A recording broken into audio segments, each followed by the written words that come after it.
வணக்கம் நண்பர்களே. காலை எழுந்தவுடன் கணக்கு 92வது நாளுக்கான விடைகளை இந்த வீடியோவில் பார்க்கலாம். அதுக்கு முன்னாடி இன்றைக்கி டிஎன்பிஎஸ்சி எக்ஸாம் போகிறீங்க. ரொம்பவே நல்லா ப்ரிப்பேர் ஆகிருப்பீங்கன்னு நம்புகிறேன். ஆல் த பெஸ்ட்டுமா. எல்லோரும் நல்லா எழுதுங்க. பதற்றம் இல்லாமல் எக்ஸாமை எழுதுங்க. உங்களுக்கு தெரிஞ்ச கேள்விகள் தான் வரும். ஏதாவது குழப்பமான கேள்விகள் இருக்குது அப்படின்னா ஜஸ்ட் அதை ஸ்கிப் பண்ணிவிட்டு அடுத்தடுத்த கேள்விகளுக்கு ஆன்சர் பண்ண பாருங்கள். இந்த எக்ஸாம் முடிஞ்ச உடனே இன்றைக்கி மதியம் 1 மணிக்கு 12:45 எக்ஸாம் முடியுது இல்லைங்களா? அது முடிச்சதுக்கப்புறமா எவ்வளோ சீக்கிரம் முடியுமோ அவ்வளோ சீக்கிரம் நீங்கள் எழுத போகிற இன்றைக்கான எக்ஸாமுக்கான எல்லா கொஷின்ஸுக்கும் ஆன்சருக்கு நான் உங்களுக்கு நம்ம சேனல்லே போடுறேன். சரியா?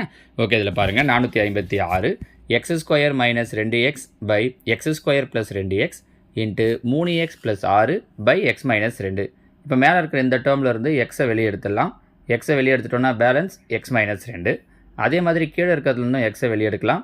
எடுத்துட்டோன்னா x + 2 இன்ட்டு இங்கேருந்து 3 வெளியே எடுக்கலாம். 3 வெளியே எடுத்துட்டோம் அப்படின்னா மீதி x + 2 பை இங்கே கீழே என்ன இருக்குன்னா x - 2 x - 2 x - 2 x + 2 x + 2 x எல்லாம் கேன்சல் ஆனது போக பேலன்ஸ் என்ன மட்டும்தான் நிற்கும்னா 3 மட்டும்தான் நிற்கும். So answer option B 3. ஓகேவா? அடுத்தது கேள்வி 457. ஒரு உருளையின் அடிபாகம் வட்ட வடிவில் இல்லை எனில் அது எவ்வாறு அழைக்கப்படும்?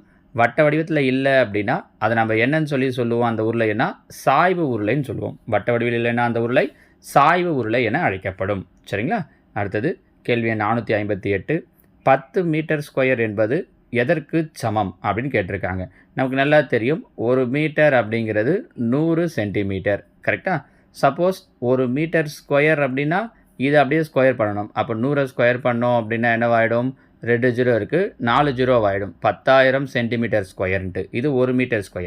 அவங்க என்ன கேட்டிருக்காங்க அப்படின்னா 10 மீட்டர்². ஸோ 10ஆல் பெருக்குனா முடிஞ்சிடுச்சு. 10ஆல் பெருக்கணுன்னா ஏற்கனவே 4 0 இருக்குது. இப்போ இன்னொரு 0 சேர்ந்து 5 0 ஆகிடும். So 1,00,000 centimetre. Option D. ஓகேவாம்மா? அடுத்ததாக பாருங்கள். 459. ஏ என்பதை ப்ளஸ் எனவும், பி என்பதை டிவைசபிள் எனவும், சி என்பதை பெருக்கல் எனவும், டி என்பதை கழித்தல் எனவும் கொண்டால் அப்படின்னு சொல்லிட்டு கொஸ்டின் கொடுத்துருக்காங்க. இப்போ இதில் பாருங்கள். 1/5 சி. சிக்கு பதில் என்ன சொல்லியிருக்காங்க? பெருக்கல் 2. பிக்கு பதில் வகுத்தல் 1/5. ஏவுக்கு கூட்டல் 1/5. டிக்கு கழித்தல் 1/10. போர்ட் மாஸ் ரூல் படி ஃபஸ்ட்டு வகுத்தல் பண்ணணும். ஸோ இந்த வகுத்தல் பண்ணுறோன்னா வகுத்தல் பெருக்கலாக மாறிடும். இந்த 1/5 5/1 மாறிடும். ஸோ 2 பெருக்கல் 5. அப்போ 2 10. ஸோ 1/5 இன்ட்டு 10ன்னு இந்த இடத்துல ஆகிடும். அப்போ 1 5 2 10. ஸோ இந்த மொத்த நம்பர் என்னவா மாறிடும் அப்படின்னா 2ன்னு மாறிடும். ஸோ 2 ப்ளஸ் இங்கே 1/5 மைனஸ் 1/10ன்னு இருக்கும். கரெக்டுங்களா? அப்போ 5க்கும் 10க்கும் எல்சிஎம் எடுத்தோன்னா 10. ஸோ 10 எல்சிஎம் எடுக்கிறோன்றா 10 20 ப்ளஸ் 2 10. அப்போ மேலே 2ஆல் பெருக்கணும்னா 2. கீழே இங்கே ஆல்ரெடி மைனஸ் கீழே 10 தான் இருக்குன்றதால -1 அப்படியே வந்துடும். 22 22 22ல் 1 போயிடுச்சுன்னா 21. So answer 21/10. 21/10. கீழே 10 இருக்கிறதால ஒரு ஸ்தானம் தள்ளி புள்ளி வைக்கலாம். அப்போ ஆன்சர் 2.1. Option A. சரிங்களா? அடுத்ததாக கேள்வி 460. மீ போ வா காண்க. 2/3 8/9 16/81 10/27.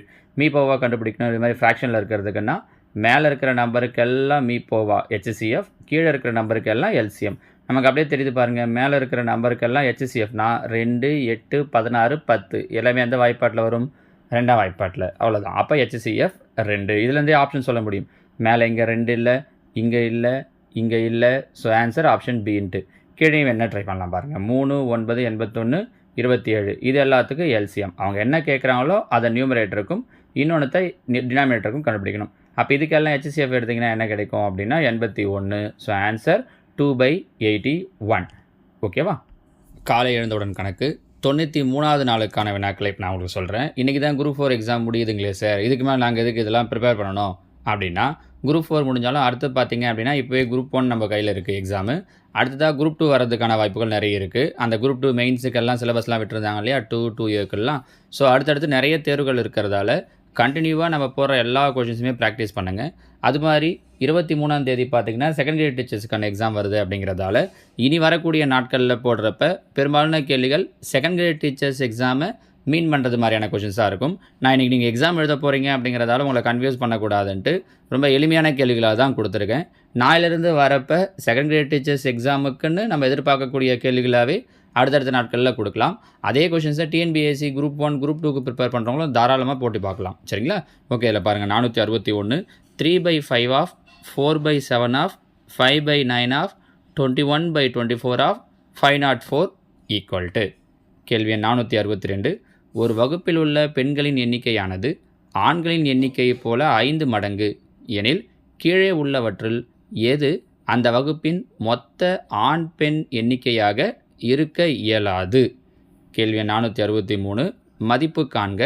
13 cube plus 7 cube by 13 square plus 7 square minus 91. 464. Root of 3 root 3 root 3 and so on equal to 465.